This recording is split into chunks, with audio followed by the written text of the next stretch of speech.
Hello, everyone, and welcome to the Golden Astrologer Podcast. This is Deb McBride, and I am broadcasting from rainy Escazú, Costa Rica, on Sunday, April 24th in the year 2022. And so we have, first, I want to make a little announcement that if my throat seems a little scratchy, I've been sick all week, and it's all been lodged in my throat. So please pardon me, and this is why you haven't seen me on Instagram this week, because I couldn't talk very much, or I would break into choking if I talked. So here I am, finally starting to feel better. So anyway, thank you for your patience in advance. We have a lot going on this week, a lot. So where do we even begin? I guess the best thing to begin with is the most uncommon of the things this week, which is the eclipse. And that will be on Saturday, the 30th. And this is a solar eclipse. And we only get eclipses twice a year. This year there will be 4 eclipses. This is the first of 4 eclipses. The eclipses occur about 6 months apart. So there's this eclipse, and then there will be another eclipse in 2 weeks. So it is eclipse season, as I have announced on this podcast before. And we are looking at a solar eclipse in the sign of Taurus at 10 degrees of Taurus, 10.5 degrees Taurus, 10:28. And it's a new moon. It's a solar eclipse, which is a new moon, which means the sun and the moon are together. And that means that they are aligned near the North Node. Not exactly close to the North Node, but relatively near. They're in the same sign as the North Node. Now, a North Node eclipse is more beneficial to us, basically, in the elements of, that we can expect more fulfillment, that we're not releasing anything so much. We are opening to receive. We are creating something new. Taurus is a very creative sign. And it is a very, powerful eclipse because it is with the planet Uranus. Now, Uranus is an interesting flavor for this eclipse. This is not something that is common at all, and it is relatively close to Uranus. And Uranus is at 14 degrees, and like I said, the sun and the moon are going to be at 10. And that's close enough. I mean, it's not like they're going to be on top of each other, but they're also not 12 degrees away from each other. They're only like 4 degrees away from each other. So this is a very special eclipse. And, Uranus is a special planet. It is really much about the themes of innovation and the themes of breakthrough and epiphany and electrical and excitement, and very powerful, very, very powerful. And, I've read elsewhere that this, around this time, because so many things are going, it's like one of the best days of the year. I don't know about that. I don't want to make any promises. That's a big promise. I wouldn't make any promises. It depends on how you feel about the energy of Uranus. Uranus is not a comfortable energy for some people. It shakes us up. And here's the catch, eclipses are excitable energy as it is. Eclipses are always bringing things to the table. So if it's under the surface, it's bringing things to the table. It's like, oh, what have you not recognized here? What have you not worked with here? What are you not acknowledging? What do you need to like embrace and acknowledge already? Okay. So I hope for all of us that we have innovative ideas and creating new projects and new things for ourselves and new places in our lives for some very, very powerful things. That's the good side. What could be uncomfortable is that this could be release, not so much releasing things, but preparing you to release something, because in 2 weeks, there'll be another eclipse at the South Node, and it's closer to the South Node than this is to the North Node, meaning that that's a stronger eclipse. And it's not something like Uranus shakes us out of our comfort zone. Taurus has a very dense comfort zone. It's a dense comfort zone. It's not like Tauruses do not like change. They don't like their comfort zone disrupted. They want their pillows sitting exactly where they left them on the sofa. Okay, they want the hot cup of tea on the nice table in front of them, and relaxing, and they don't want their comfort zone upset. What I think this is, and what I have felt this is, and what has come to me in these last days in pondering this eclipse, is that Taurus is a very stable energy. And it likes stability. And as I've said 1,000 times here, and to my whoever listens to me, whether it's a client or whether it's a student or a friend, Taurus wants security. Taurus wants the dinner on the table, the roof over the head, the floor beneath them. It's all stable. They don't like those things to get shaken up. They don't want to be thrown in the blender. They don't want that. They're like, why does it have to be like this? Why? No. And so if it's representing stability, it's foundation, right? It's what you want as your foundation in your life. And all of us have a place of foundation in our lives, right? We all have some foundation. We all have to have foundation. We all have to have structure and foundation and something solid to rely on. And so when we start to connect to what's stable and reliable and solid foundation in our lives, then when Uranus comes in, what it wants to do is redefine what you call stability and restabilize where you are. Now, Uranus is an outer planet, so it's always going to move things through that area of the zodiac where it's sitting right now, and it's going to shake things up. Now, when it was in Aquarius a bunch of years ago, yeah, you expected it to like shake things up, and you kind of felt the shake up, and you felt okay with it where it was, maybe. Where it's in Taurus, there's a little more resistance. And it's like, okay, well, where I feel, I like things this way. I like the status quo. I like this. And it seems a little more complicated. But what I really have realized that this is, it's a restabilization of our lives.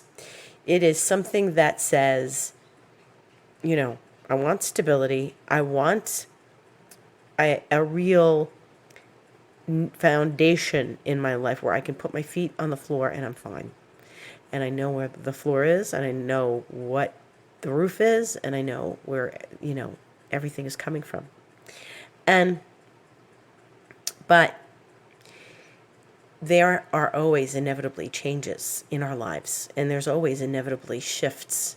And so if you think like a moving sidewalk, that doesn't necessarily feel stable, right? But then what starts to happen is there's like the tectonic plates shift, and when that happens, we restabilize. So it's kind of like an earthquake, it's like an earthquake, things shake up, and then you have to restabilize afterwards, and things move, the earth moves, and then, earthquakes are going to happen. That it's a natural thing. It doesn't have to be a disaster. It could just be like, and this is something where we feel the energy changing, and we restabilize ourselves. Where has all the energy changed in this time that Uranus has been in Taurus for 3 to 4 years, really 4 years? And how does it feel? Like, where do you need to restabilize yourself? And it's like the floor is moving under you. Like, okay. And literally my floor moved last week.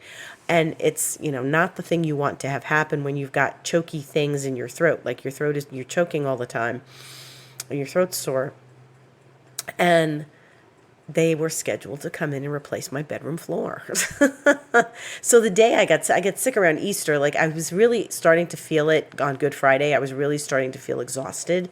And I'm like, oh gosh, I'm really tired. Well, I must have worked really hard this week, which I did. But then I was like, I wasn't getting over it. I wasn't, sleeping. Even though I was sleeping, I wasn't getting past the exhaustion. The next day I was exhausted, and it was like, all right, well, something's happening here. And so it was by Easter I knew I was getting sick. So Monday morning they showed up to, bright and early to pull up the old floor and put in a new floor.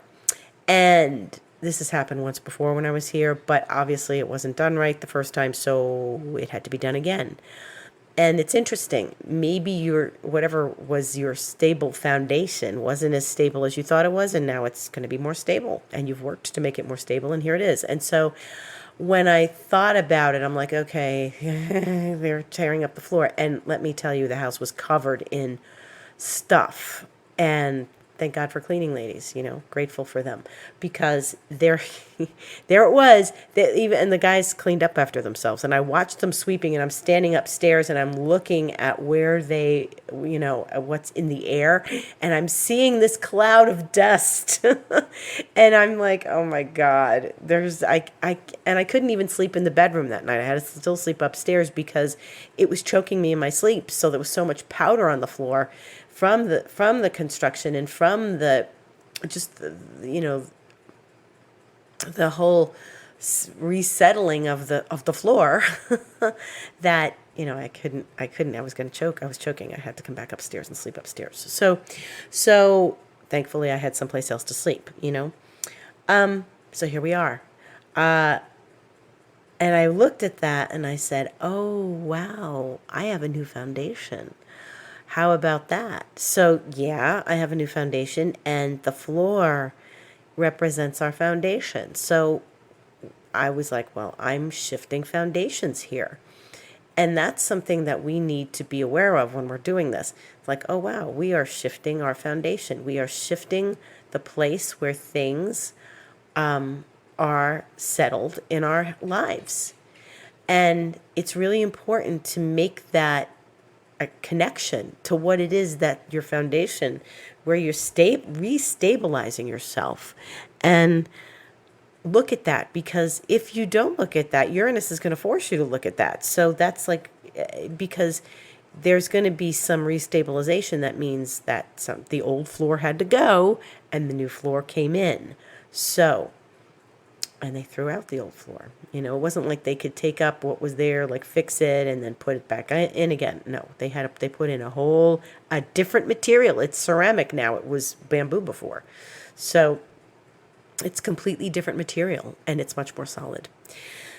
And it's cleaner. It's going to be easy to clean. It's better. So there you go. There it is. Uranus makes us shift and change. And if you feel that your, floor is moving, you got to go with it, and you got to let it happen. And as much as I felt like saying, please stop, because they were making so much noise.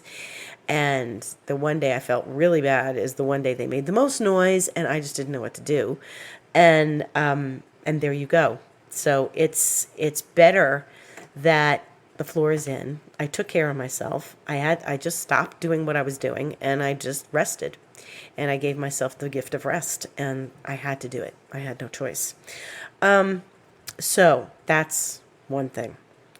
Now, on that same day, Venus is going to meet Jupiter. Venus rules Taurus. She's going to be talking to Jupiter in a very nice way. They're going to be conjunct at 5:14 p.m. Eastern Time, but this is not long after this new moon occurs at 4:28 p.m. Eastern Time. So they're like 45 minutes away from each other. And that's, Venus and Jupiter are part of this eclipse. And that's actually really, really beneficial. That's going to make things really lovely.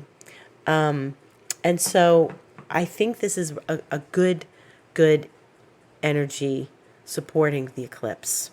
Venus rules Taurus. She's in Pisces. Everything's been Taurus and Pisces. And everything has been very much about, how this balance of Taurus and Pisces has been in our lives. They do complement one another. And it's earth and it's water. And there has been a very nice balance of the elements lately.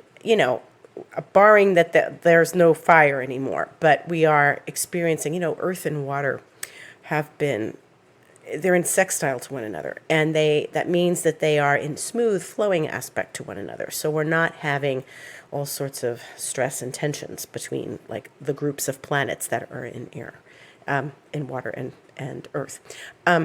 Okay, so the other thing, Venus is busy this week because, Jupiter and Neptune are still together. So Venus is going to visit with Neptune first because it's the slower moving planet, and it is going to conjunct Neptune on Wednesday, the 27th. And then it's going to meet Jupiter on Saturday, the 30th. So this is really special.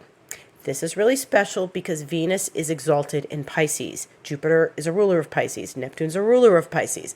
All of this coming together, these three planets doing this is unheard of, okay? And they're lined up together this week. And, Venus is getting revved up to conjunct the two of them already. Here it is Sunday evening. And this is very special. So it is a time to be empathic. It is a time to be very aware of how you treat people in your lives. It is a very sweet aspect under which we have great understanding of others and compassion for where they are. The level of connection to others could be greater and more sensitive. It is a peaceful aspect. This is a place where we can pray for peace, and it's a place to open our hearts, for sure, to open our hearts. And it is a very lovely, lovely connection. And we're not going to see this again in our lifetime because they're not all going to be in Pisces together again. Jupiter's going to be moving out of Pisces into Aries, and when it moves into the end of Pisces later this year, it won't come back to Neptune. And Venus, this is it. Venus is in Pisces, and she'll come back next year, but Jupiter won't be there anymore. So, she'll conjunct Neptune again. She'll conjunct Jupiter where Jupiter is, but this is a very different relationship. Okay, so this is special. It's once in a lifetime. 3 of them in Pisces. You could live a lifetime and Neptune never enters Pisces, right? So here you go. We are experiencing something very, very special. And I greatly encourage you to do some sort of ritual for manifesting something in your life, for peace, for spirit, for serenity, for opening your heart. And this is a true place of, a beneficial energy. Yes, people can get fooled, but it's not likely in the respect that there's people, oh well, I'm spending too much money, or I'm doing this, or I'm doing that. It's just such a lovely balance between that and the earth signs. I think that the practical part that's in earth will probably balance out the other, what could be a little more, I don't know, what's the word, spendthrift, Venus, Jupiter, Neptune could be, I spend more money than I have. But I don't get the sense of that from this because it is in Pisces. It's not, it's asking for compassion. It's asking for empathy. It's asking for prayer. So that's where the energy's going. It doesn't mean people won't go out and party and use this energy to party. And wow, we had a really big party last weekend. It doesn't mean that won't happen. But if you're going to use this in the highest, most balanced way possible, you use it as a place of prayer and peace and, connection with spirit and as I said, something greater than yourself. And so then there's something else going on this week, and that is that Pluto is going retrograde. And that will be on Friday. So if that'll be Friday, Pluto goes retrograde 2:38 p.m. Eastern Time. Now, Pluto goes retrograde every year, and it goes direct every year. So this is not terribly special. It is a place where Pluto will stop where it is at 28 degrees of Capricorn and hover, and then in some days start to gently, slowly move backwards, or apparent backwards motion. Pluto's going to get a trine from Mercury on Thursday. So as Pluto is stationing, Mercury in Taurus, and is going to come and make a nice trine to Pluto. And, Mercury's going to go retrograde in the first part of May and then come back, I think, to that part of Taurus. It's going to go in Gemini. It's going to come back to that part of Taurus. And I think Pluto will probably still be at 28. So maybe it will make another trine. And it's possible that it will hover there, and I believe I have to look more closely. But Pluto Mercury, you got a trine to Pluto Mercury in your chart, you're going to resonate to this. And Pluto and Mercury, if you have an aspect even, you'll resonate to this.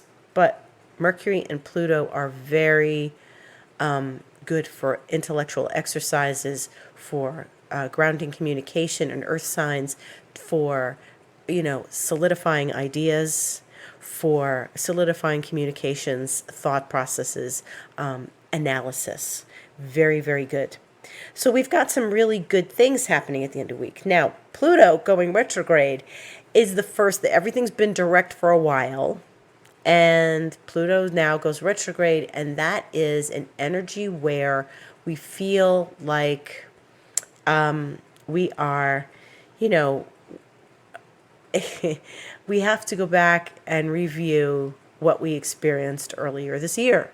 So Pluto reached 2 new degrees. It reached 27, it reached 28. So it's going to go back over those degrees. And what did we learn the early part of this year? What were we experiencing? Is Pluto affecting one of your planets? It's all about transformation. This is the time when Pluto goes into the underworld and connects to what is the thing that we need to transform. Okay? Pluto is getting revved up to end its tour of duty in Capricorn. It won't completely be out of there for like another 2 years, but this is it. We're seeing the final chapter of Pluto in Capricorn. Have you connected with your mastery? This is Pluto and Capricorn's job, to help us connect with our mastery, to help us connect with what is a deep, lasting sense of what we're capable of in this world. And in this world, because it's in an earth sign. So, Pluto can be magical too. Outer planets have a certain amount of magic to them because they are not operating matter to matter. They are operating on a very deep, unconscious level where we can change our energy in a heartbeat and shift the focus of our life and shift what's happening, the energies around us in our life, in our vibration. And if you're shifting your energies and your vibration, you're going to attract new things. So Pluto affords us this opportunity to kind of go deep, deep, deep. And what do you want to change? What do you want to grasp a hold of and say, this is what I'm mastering? And it takes me to a new level in my life so that I can move forward in this empowered way. This is what Pluto encourages us to do. What have you been working on early this year? Where have you been, prioritizing your life?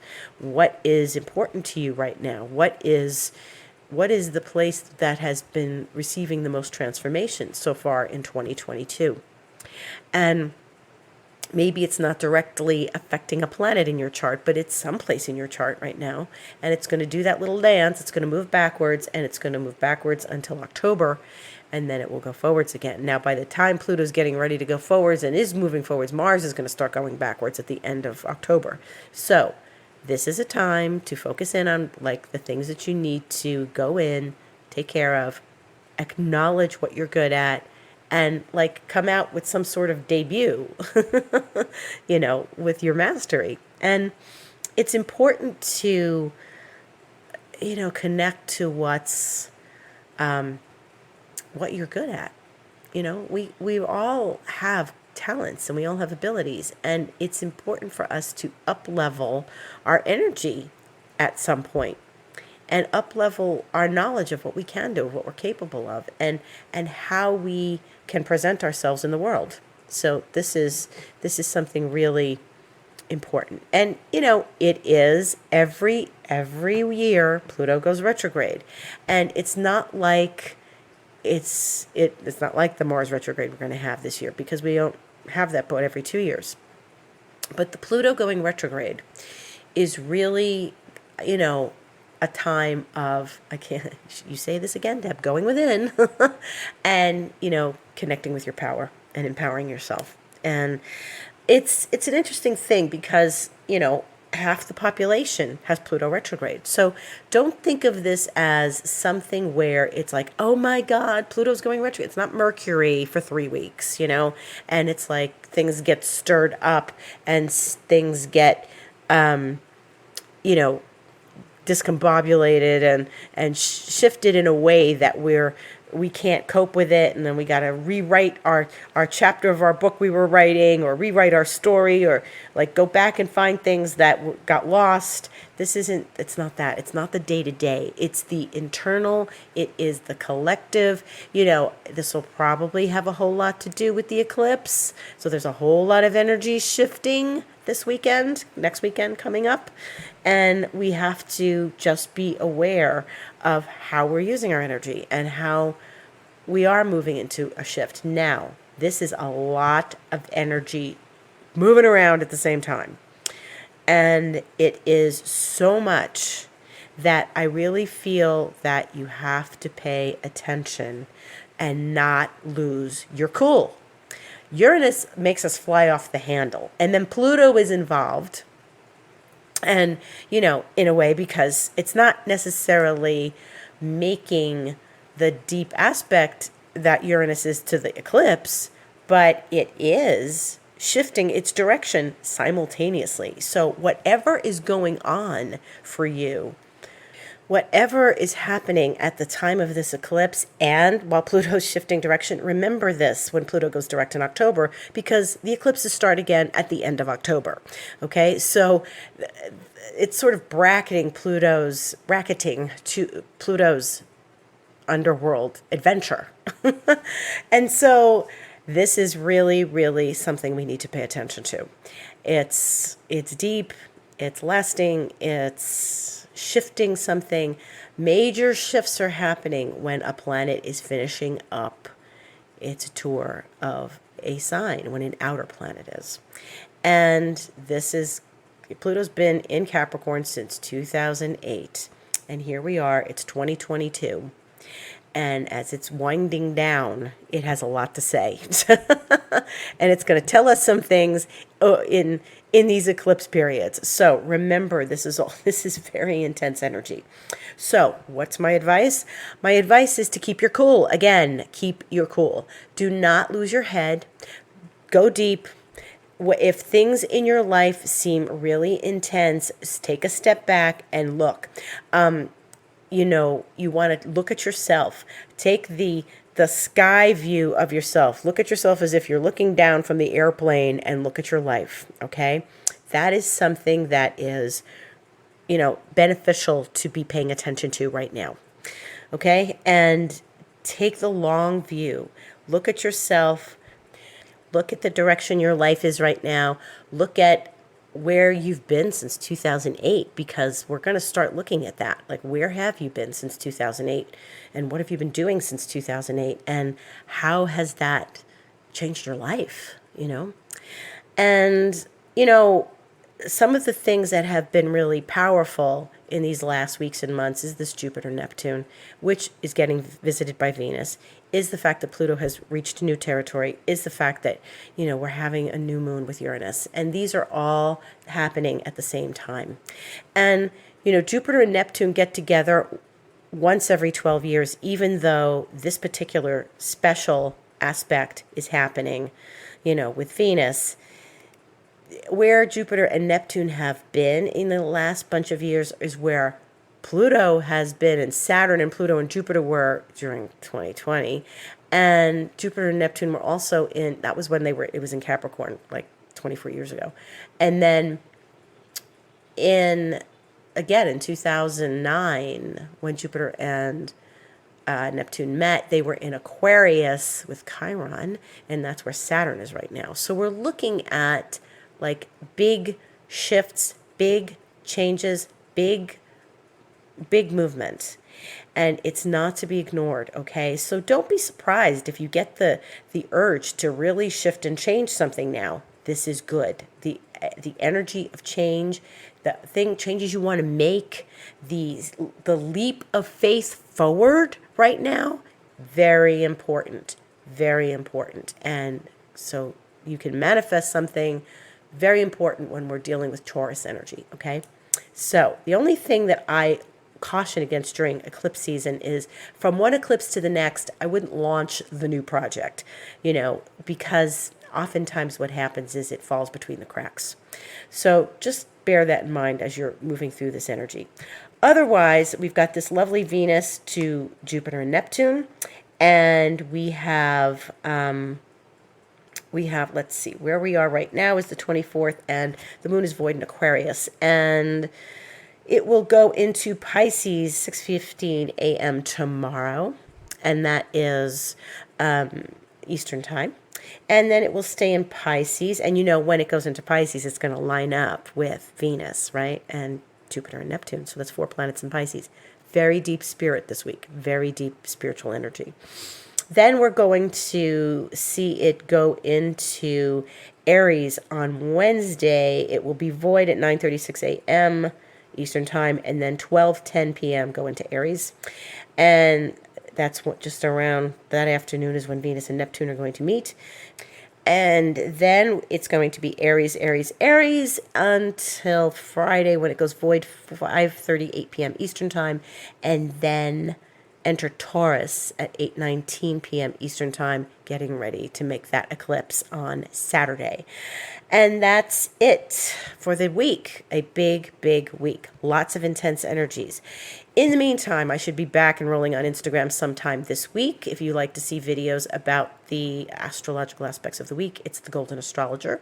My website, thegoldenastrologer.com, is available for you to book astrology sessions. Just go to book online, or if you'd like to book a Reiki session, an emotional clearing session, very, very helpful for you. So, and I am here on my podcast every week, and I wish you a beautiful spiritual week and connect with the deeper, deeper forces going on in your life. All 3 outer planets are going to be very active this week, so it's time for changes, transformation, and just taking that leap. Have a beautiful week. Gratitude and love to all of you for listening. Thank you.